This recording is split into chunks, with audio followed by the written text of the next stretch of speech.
when people talk about having litigation with the city, this is what comes with the territory. Sounds to me like Councilmember Ed Pollard just fired off his version of the old taunt, "You can't fight City Hall." The statement came prior to an overwhelming vote by council to spend an additional $500,000 tax dollars continuing the legal battle against Houston firefighters, first responders who haven't had a contract since 2014 and who recently fought all the way to the Texas Supreme Court just to confirm their right to collectively bargain. More recently, a near unanimous state legislature guaranteed firefighters who can't strike, remember, the right to a speedy arbitration when a deal can't be cut. It appears the city is challenging that law as well, much to the disappointment of its sponsor, state senator and mayoral candidate John Whitmire. We're trying to save money and save lives, and you're not going to do it at the courthouse. Panel Mayor Sylvester Turner told council if the firefighters are granted back pay and benefits for each of the years the impasse lingered, it would be, quote, a huge financial obligation for the city. Bill King, I know you've looked at this. What's your take on this additional round of funding? Well, it is going to be a huge obligation to the city, one he created. Look, he got mad at the firefighters because they wouldn't support his pension bill, and he told them he was going to make them pay for it, and he's made good on that promise. The problem is that promise comes with a bill that we as taxpayers are going to have to pay after Sylvester leaves office. I think that this will go down as the big black mark on his administration, much the same way that on Lee Brown's administration is the problems with the pensions that we're still dealing with right now.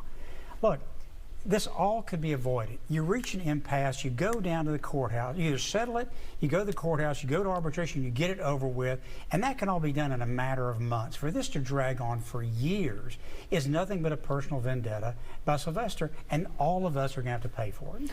Charles, no surprise, 93% of our viewers responding to our unscientific poll say firefighters are owed back pay and benefits. I know you follow this situation pretty closely. What's your take? Yeah, I mean, you know, listen, I think with the spread on council on this vote, in my opinion, I'm going to get some hate for this, I do agree that this was just them getting attorneys to kind of facilitate this, and the experts needed to determine what these comparable wages are. And so do I agree that we should have this continuing fight with them? Of course not. But I don't think this specific vote, in my opinion, was this major turning point. What I get frustrated by is that, you know, it's $500,000. Yes, that's a lot of money, but, you know, we never said anything about the $900,000 spent on a diversity report that the city did for the MWBE program and then didn't release it and then spent another $900,000 on. Like, we're doing this all the time. Money's going out the door. We don't talk about that, but, you know, so I just get frustrated. Well, we're going to talk about another report they didn't release in the next segment. Tomorrow, you know, you were no big fan of Prop B,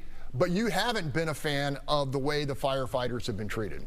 I was not a fan of Prop B, but when the voters speak, I don't know what the hell is wrong with elected people who, when they elect them, they hear the voters, but if they pick something they don't like, then they don't hear the voters.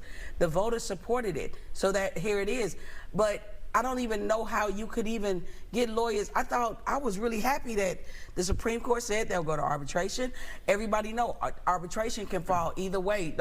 Everybody in arbitration, collective bargaining, somebody, you got to give a little to get a little. That's how it works, baby.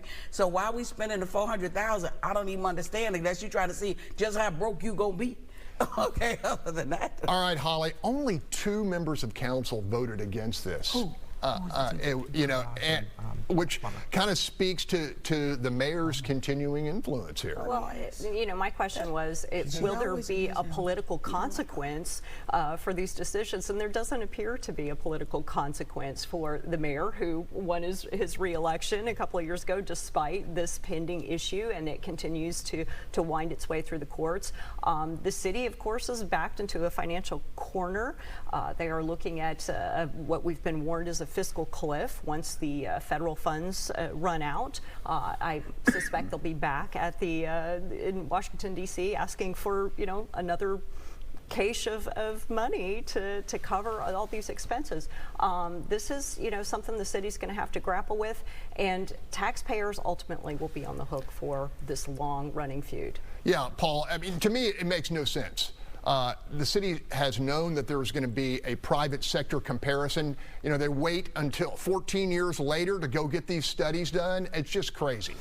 I think the problem is if we're just continuing to spend money and send money after bad money after bad money, we should cut that out. What we should be doing right now is just coming to the table, following what the voters already said they wanted to do, settle, and move forward.